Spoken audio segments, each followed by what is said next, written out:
Oh, slow living can be life-giving, although we might disagree. If most our lives are lived in black and white, it makes the gray so hard to see. The same old people, the same old steeples on every corner for half a mile. But nothing changes, and ain't it strange that we didn't notice as a child that slow living can be life-giving, although we might disagree. If most our lives are lived in black and white, it makes the gray so hard. Just couldn't get enough. It's actually not even that I can't get enough.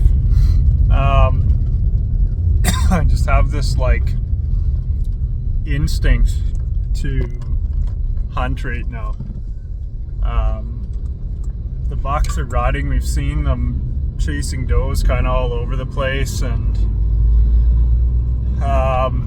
yeah, you can just like smell it in the air. I was at work this morning, and I saw this great big mule deer buck right in town chasing these does around, and it's just like kind of puts me into that same kind of mindset where I'm like, okay, like I'm hunting like they're rotting. So I don't know if that makes sense or not, but I just feel like it's like, you know, it's just time. I know that now is when I have to go. So finished up work early, and it's afternoon, and I'm headed out for a little hunt, and got my doe call, so I'm going to see what I can see, and maybe I can find this buck that's been eluding me. Yeah, let's see.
I didn't even get 100 yards, and I saw two whitetails. I'm not sure if they were bucks or does, but they took off.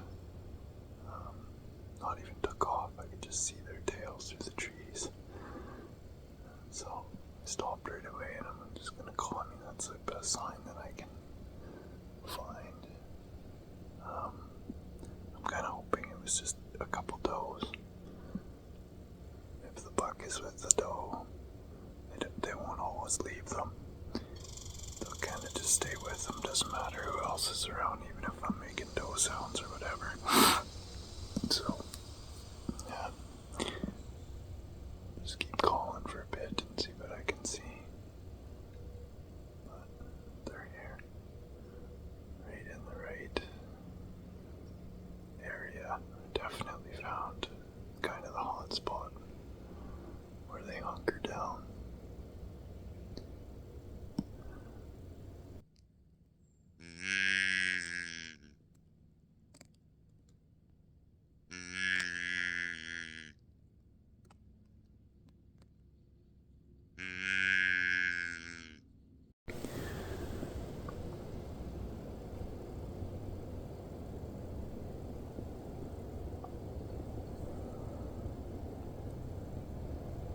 so the wind is the opposite direction today. And I'm hunting from the same area, but I'm trying to hunt like using scent, doe scent. So I just like wipe a little bit on my boots, and as I walk, kind of leaves a little bit of a scent line as I go. And so all that scent is just kind of dispersing through the forest. So yeah, the hope is that a buck will catch that drifting through there, and he'll come upwind and get in line with me here on the north portion, and then hopefully hear the doe call and come right into me. It's worked. Like, I've used it. I've done it many times before and been successful that way, especially right now when it's like the peak of the rut. So just gotta have a buck in this area to do it. Hopefully he's around today.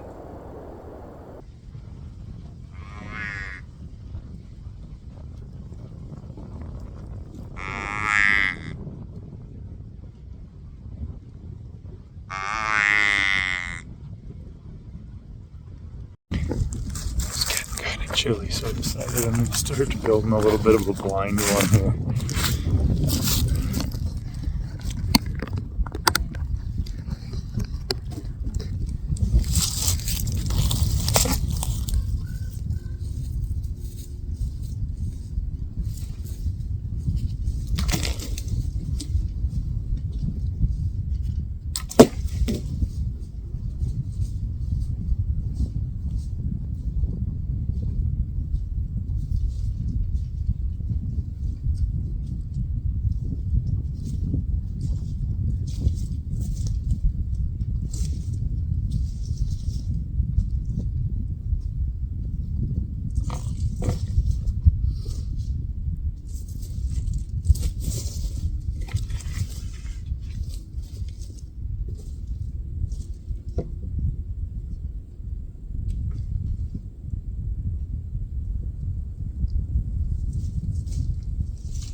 Well, it's certainly far from perfect.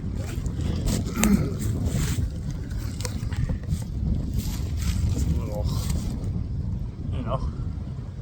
little space to kind of breaks up the movement and the shape a little bit. And somewhere to sit inside,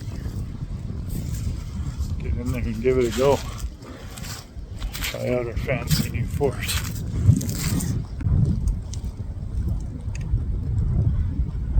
Something.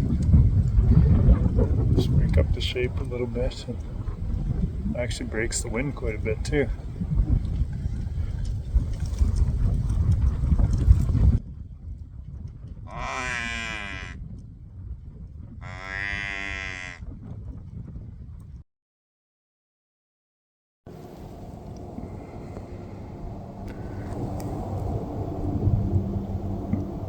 This buck stopped in his tracks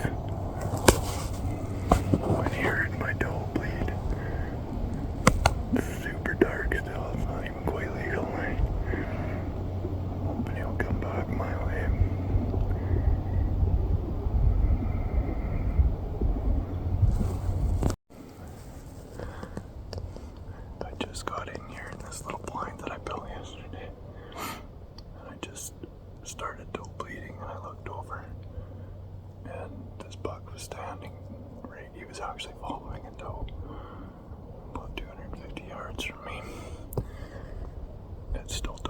It's just almost legal light now. But he turned around and he's now coming my way, I think. Just watching, waiting for him to come back. Okay, so I had a really nice buck walk right by here in the dark this morning, and then he literally just vanished. I have no idea where he went. And then I was just looking way out in the field here, and another one is coming, and he's even bigger than the first one. And I think he's headed this way.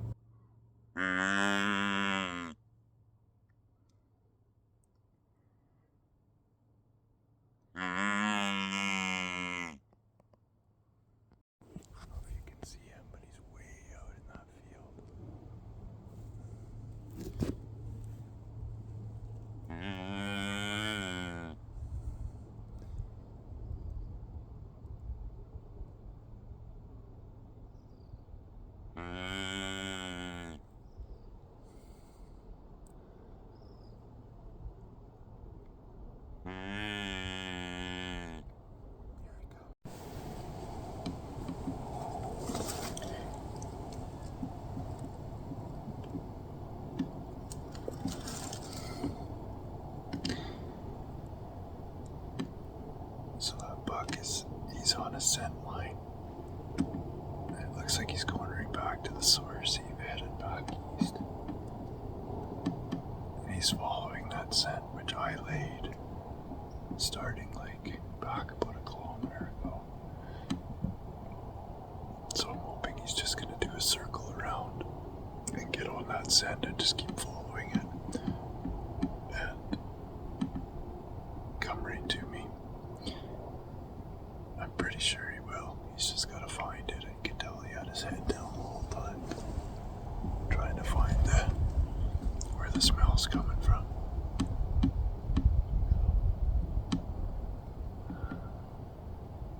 It's pretty exhilarating either way.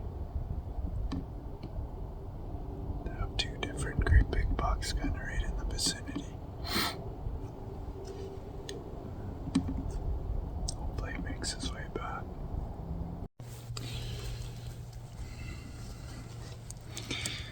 Well, I've been out here a couple hours now. The weather's shifting. It's actually supposed to snow today, but it hasn't quite yet. But I can sure feel the cold, humid air coming in. Yeah, I don't know. That buck, I haven't seen that buck again. I'm sure he's close by.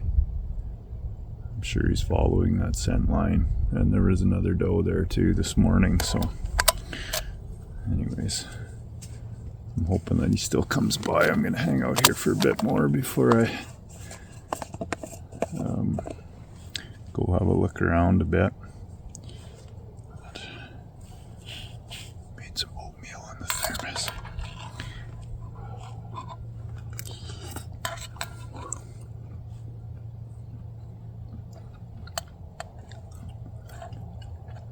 That's a nice treat.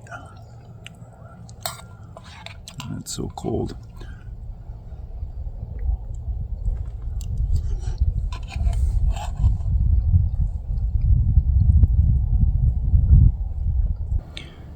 Well, I just got back.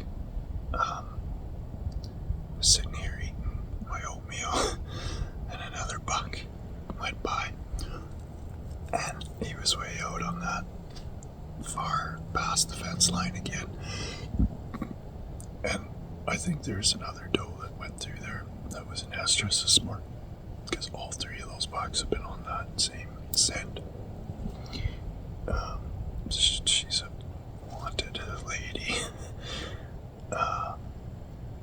But anyways, he wasn't stopping. He was like almost running. So I actually got up and tried to run on the other side of the hill here and get ahead of him.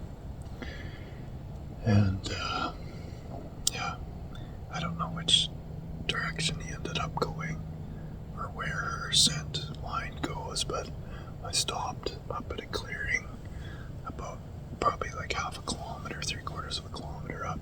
I thought I was ahead of him. So I stopped and waited for a while. And he never showed up. He never came by, so I'm assuming he stayed running.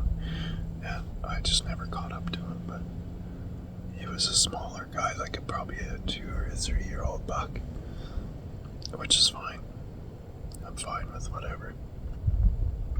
I don't have to shoot a big antlered beast. But I'm pretty impressed with those other 2 that came through here. They were like some of the bigger whitetails I've seen in a long time. So pretty freaking exciting morning. Haven't seen that much action this whole season. So I was gonna move on, but I think I'm just gonna sit here because obviously that doe is bringing all these bucks in. So see what happens.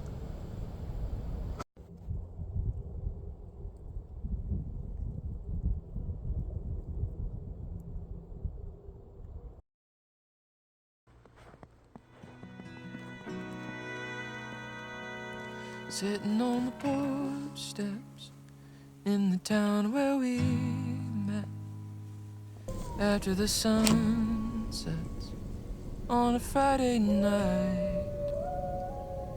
Southern fireflies lighting up the night sky. Lucky to realize one more time that slow living can be life-giving. Although we might disagree, if most our lives are lived in black and white, it makes the gray so hard to see. It makes the gray so hard to see.